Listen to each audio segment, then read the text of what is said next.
Adelante. Sí, hermano. Gloria a Dios. Buenas tardes, amigos y hermanos.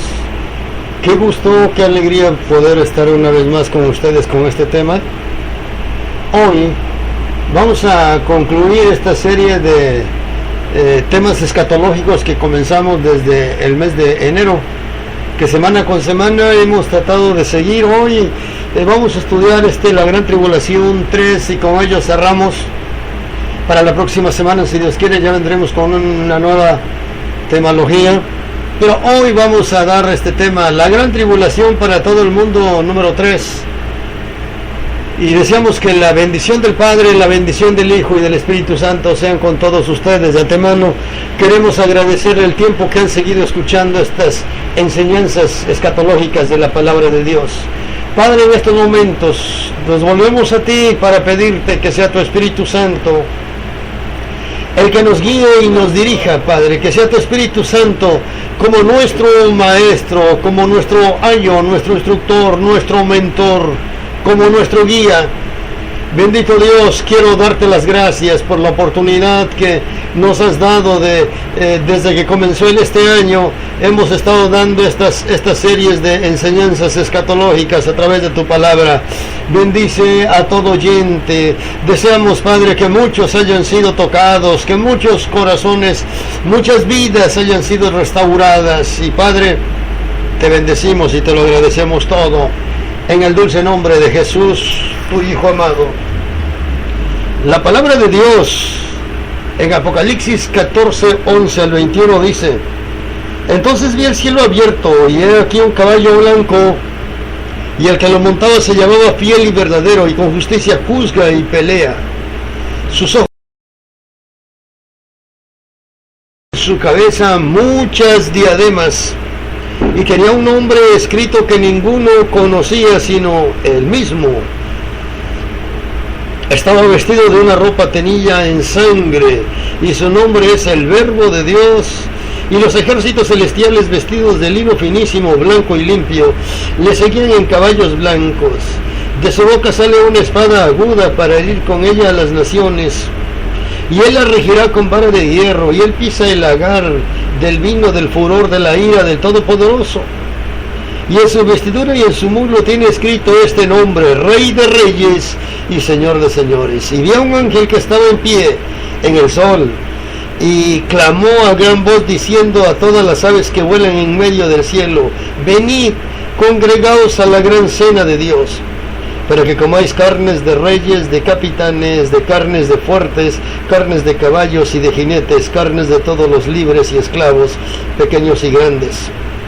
Y vi a la bestia y a los reyes de la tierra y sus ejércitos reunidos para guerrear contra el que montaba el caballo blanco con todo su ejército. Y la bestia fue apresada, y con ella el falso profeta que había hecho delante de ella las señales con las cuales había engañado a los que recibieron la marca de la bestia y habían adorado su imagen. Estos dos fueron lanzados vivos dentro de un lago de fuego que arde con azufre.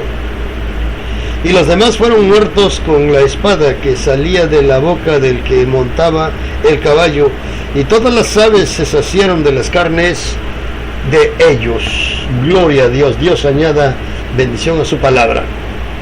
Ya hemos dicho que este tiempo de gran tribulación, que será para todo el mundo, es tan terrible para toda la raza humana que sería destruida si no fuera porque aquellos días son acortados, o sea, 1290 días, 3 años y medio. Esta gran tribulación terminará con la segunda venida de Cristo en gloria, con su esposa, la iglesia.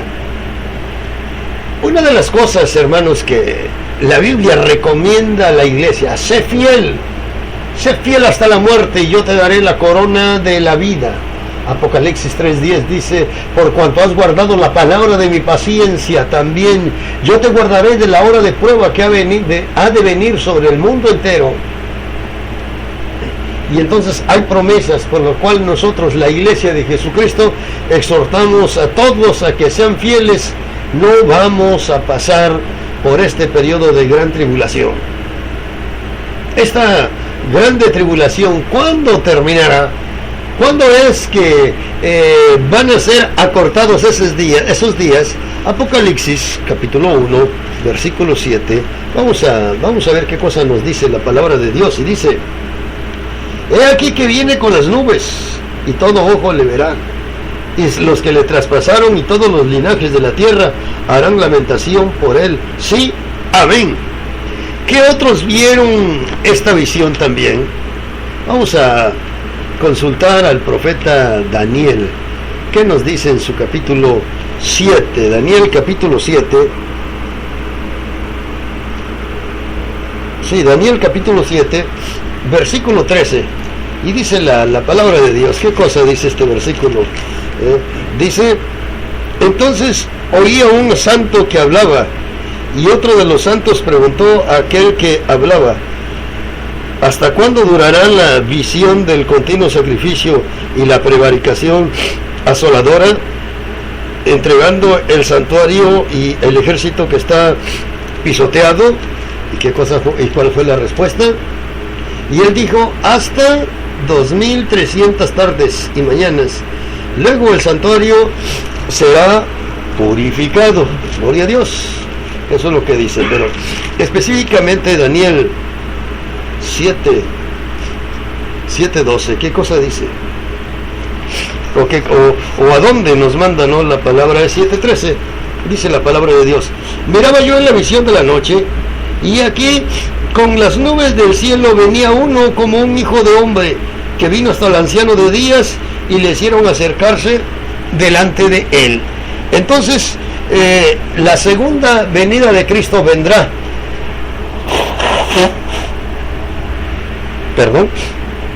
La segunda venida de Cristo vendrá precisamente a ponerle fin al reinado del anticristo.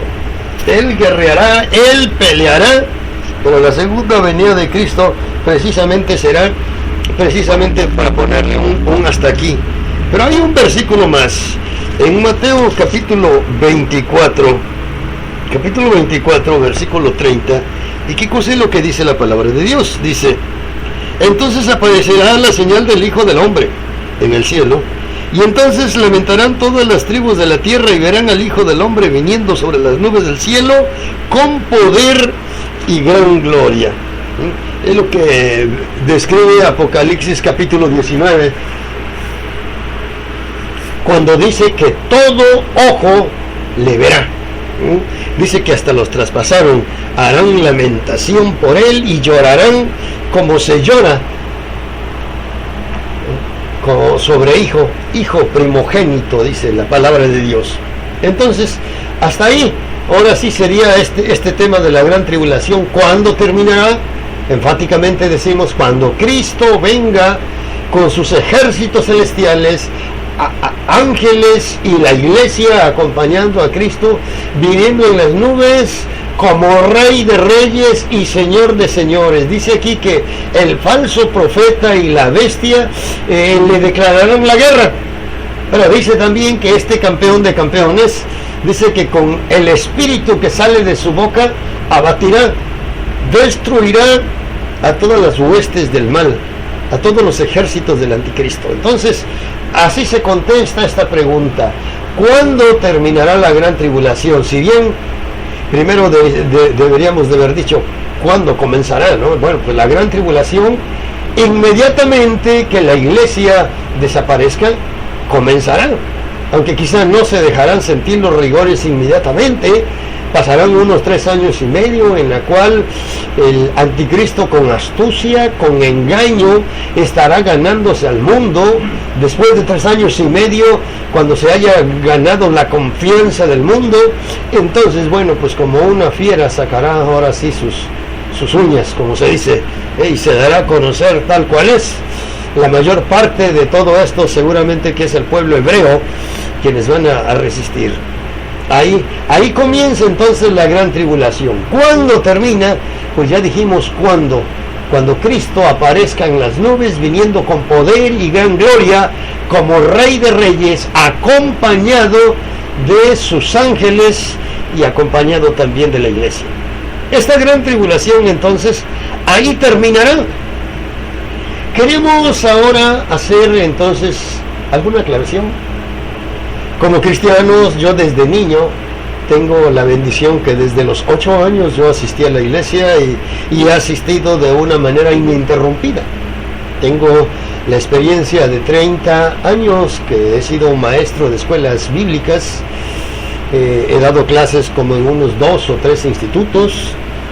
He pastoreado unos 33 años más o menos. Entonces todo ese tiempo habla de que he sido fiel al Señor, le he seguido y me ha interesado leer la palabra. Aún mi trabajo como profesor, ahora sí de instituto, no me permitiría, ahora sí como maestro de Biblia, yo no puedo estar un día sin leer la Biblia. Diario tengo que leerla, diario tengo que estudiarla y diario aprendo nuevas cosas, porque la palabra de Dios es viva y es eficaz, dice la palabra. Entonces tenemos que hacer una diferencia entre lo que es arrebatamiento o traslación de la iglesia, o cuando Cristo venga por la iglesia. La segunda venida de Cristo, hay escatólogos que la dividen de la siguiente manera, en 2 etapas. La primera etapa, la Biblia le llama rapto, o le llama arrebatamiento, o traslación de la iglesia. ¿Cuándo será? ¿Cuándo será? En la primera etapa, como ya hemos dicho, Cristo viene por su iglesia. Cristo viene por su iglesia. Y bueno, busquemos entonces aquí en San Mateo, pues nuevamente, capítulo 24, ¿qué? 42 al 44, y dice la palabra de Dios: velad pues, porque no sabéis a qué hora ha de venir vuestro Señor. Pero sabed esto, que si el padre de familia supiese a qué hora el ladrón habría de venir, velaría y no dejaría minar su casa.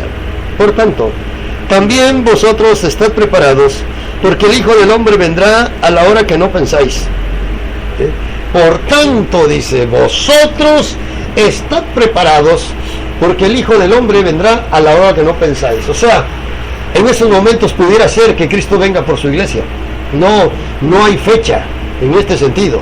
Sin embargo, cuando estudiamos la Biblia con respecto a su segunda venida, pues habla de guerras, habla de un montón de cosas que ya las hemos predicado acá, en esta serie de enseñanzas de escatología que hemos dado. La Biblia habla, pero con respecto a su venida, ya les dije, quizá algunos no muy conocedores de la Biblia, bueno, ¿y qué es esto, no? Hay 7 años de separación, hay 7 años de tiempo entre un evento o otro. Cristo primeramente vendrá por sus santos, por sus escogidos, por su iglesia. Y dice la palabra de Dios, entonces dice: velad pues, porque no sabéis a qué hora ha de venir vuestro Señor. Por tanto, también vosotros estad preparados, porque el Hijo del Hombre vendrá a la hora que no pensáis. El apóstol Pablo, por ejemplo, tenía la firme convicción de que él iba a ver la venida de Cristo por su iglesia. Han pasado casi 2000 años y no se ha efectuado. Pero es tan cierta la palabra de Dios que pudiera ser en estos momentos. Que en estos momentos los millones de cristianos que están esparcidos en los 5 continentes oirían el toque de la final trompeta. Los muertos en Cristo serían los primeros en resucitar, y nosotros, los que estamos vivos, de ninguna manera nos adelantaríamos, sino simplemente seguiríamos a los que resucitarían. Nosotros seríamos transformados en un abrir y cerrar de ojos, porque se tocará la trompeta. Pero, ¿qué cosa dice? Vamos a ver el apóstol San Pablo en 2 de sus cartas, capítulo 15 de Corintios, capítulo 15. ¿Qué versículos? El versículo 52 dice de la siguiente manera: he aquí os digo un misterio, no todos dormiremos, pero todos seremos transformados en un momento, en un abrir y cerrar de ojos, a la final trompeta, porque se tocará la trompeta, y los muertos serán resucitados incorruptibles, y nosotros seremos transformados. Aleluya. Porque es necesario que esto corruptible se vista de incorrupción y esto mortal se vista de inmortalidad. Eso dice 1 Corintios 15:52. Pero Tesalonicenses también es otra carta de Pablo. ¿Qué cosa nos dice este apóstol en su primera carta a los tesalonicenses? Capítulo 3, versículos 16 y 17 dice: porque el Señor mismo, con voz de mando y con voz de arcángel y con trompeta de Dios, descenderá del cielo, y los muertos en Cristo resucitarán primero. Luego nosotros, los que vivimos, los que hayamos quedado, seremos arrebatados juntamente con ellos en las nubes para recibir al Señor en el aire, y así estaremos siempre con el Señor. Y así estaremos siempre con el Señor. Entonces, el rapto, el arrebatamiento, como le llama la Biblia, será 7 años antes de que Cristo venga de una manera visible. Cuando Cristo venga por su iglesia, descenderá hasta cierto, no se verá aquí en la tierra, ningún ojo le verá. Aún la iglesia que está preparada para irse con él no le verá. Escucharán el toque de la final trompeta y entonces serán transformados, serán arrebatados y entonces subirán al espacio para encontrarnos. Subiremos, ¿no?, al espacio para encontrarnos con nuestro Señor. Es un día, yo creo que como cristianos todos anhelamos este día como cristianos, como hijos de Dios. Eso es la primera etapa de lo que es la segunda venida de Cristo. En su segunda venida Jesús volverá a la tierra al fin de la gran tribulación, después de esos 7 años de mucho sufrimiento y de mucho sufrimiento para el ser humano. Pero alguien dirá, bueno, la Biblia es un libro grande. Los que no la conocen, bueno, yo quiero decirles que la Biblia es un conjunto de libros de 66 libros. Se escribió en un periodo de unos 1600 años en diferentes lugares. Por ejemplo, el Pentateuco se escribió en lo que ahorita es Arabia Saudita. En los tiempos que el pueblo de Israel transitó por ahí, se conoció como el desierto, simplemente así, el desierto. En otras partes se escribieron en Asia. La mayor parte del Antiguo Testamento se escribe en Asia. En el desierto, ahora sí, se escribieron los primeros 5 libros de la Biblia: Génesis, Éxodo, Levíticos, Números y Deuteronomio. Y es muy probable que también en algún lugar por ahí en el desierto el libro de Job se haya escrito.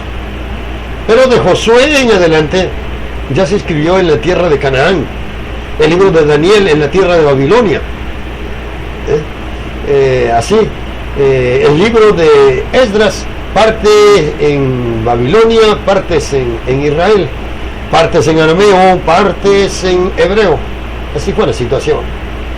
Pero ya cuando vamos con respecto a lo que es el Nuevo Testamento, indiscutiblemente los primeros 5 libros de la Biblia, Mateo, Marcos, Lucas, San Juan y el libro de Hechos, el libro histórico de los Hechos, se escribieron en Jerusalén. Pero de ahí en fuera, en diferentes partes ya de Europa, se escribieron muchas de las cartas del Antiguo Testamento.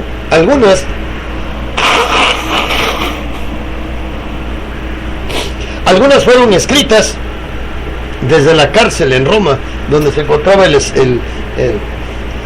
Pero quiero decirles que aún con una distancia entre un libro, entre el primero y el último, de unos 1600 años, quiero decirles que el autor de la Biblia es el Espíritu Santo.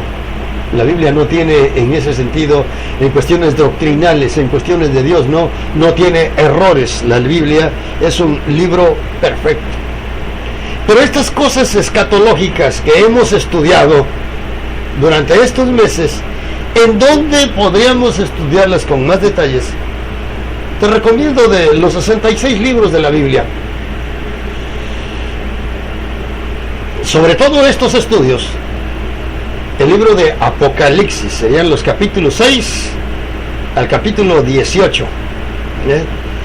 Ahí es donde puedes estudiar mucho de esto que hemos estado predicando a lo largo de estos meses. Quiero agradecerle realmente a Dios por este tiempo que nos ha estado dando para estar predicando la palabra. Ya hemos dicho que la próxima semana, si Dios quiere, volveremos con un tema diferente. Pero hasta aquí, como dijo el profeta Samuel, cuando tomó una piedra y le puso aceite y llamó al lugar Ebenezer, hasta aquí nos ayudó Jehová. Gracias a Dios, hasta aquí tú nos has ayudado a estar predicando, a estar llegando a lugares que no imaginamos hasta dónde nos están escuchando. Cuando vemos el registro de la computadora en lugares tan distantes, simplemente nos quedamos admirados por lo que tú estás haciendo, Señor, y te damos a ti la gloria y te damos a ti la honra. Entonces ahí, entre tanto que mi amigo y mi hermano, hemos estado insistiendo en que si tú quieres escapar de la ira que ha de venir sobre el mundo entero, tú quieres escapar de aquellos días cuando dice la Escritura que la gente deseará la muerte, pero la muerte huirá de ellos. Venga al Señor. Venga al Señor, no le resistas. Abre tu corazón. Así como un día Dios tocó mi corazón y yo abrí mi corazón y Él entró.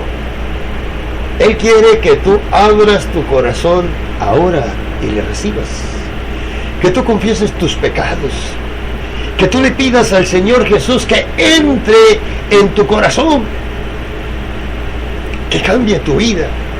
Dice en 2 de Corintios 5:17, de modo que si alguno está en Cristo, nueva criatura es.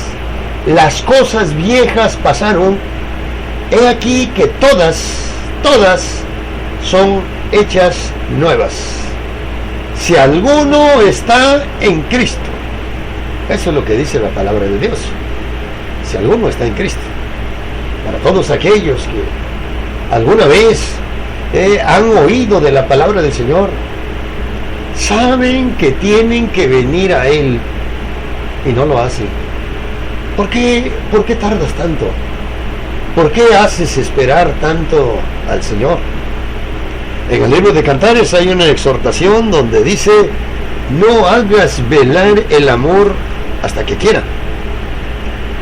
Jesucristo, desde que se sentó a la diestra del Padre, Él se ha sentado a esperar. Él dice: que a mí viene, yo no le echo fuera. De hecho, en San Mateo capítulo 11, allí hay un versículo que dice: vengan a mí todos los que están trabajados y cargados, y yo os haré descansar. Cuando no se tiene a Cristo, aunque se tenga todo, no se tiene nada.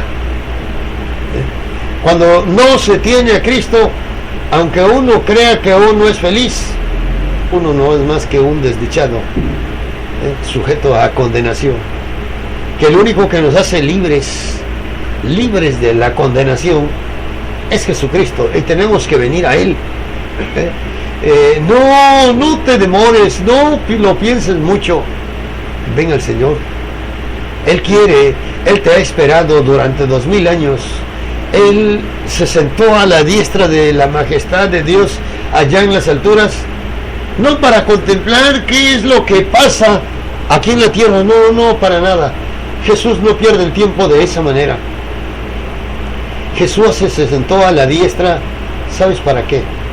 Al estar a la diestra del Padre, por su iglesia, por sus seguidores, pues sus seguidores diario son acusados ante el enemigo. Sus seguidores diarios son atacados por el mal. Sus seguidores diarios son acusados. En el cielo llegan muchas acusaciones de cristianos, pero cuando Cristo está ahí, y dice la Escritura que el diablo como león rugiente, ahora sí, acusando, pues uno de sus múltiples nombres que la Biblia le da es que es el acusador de nuestras almas.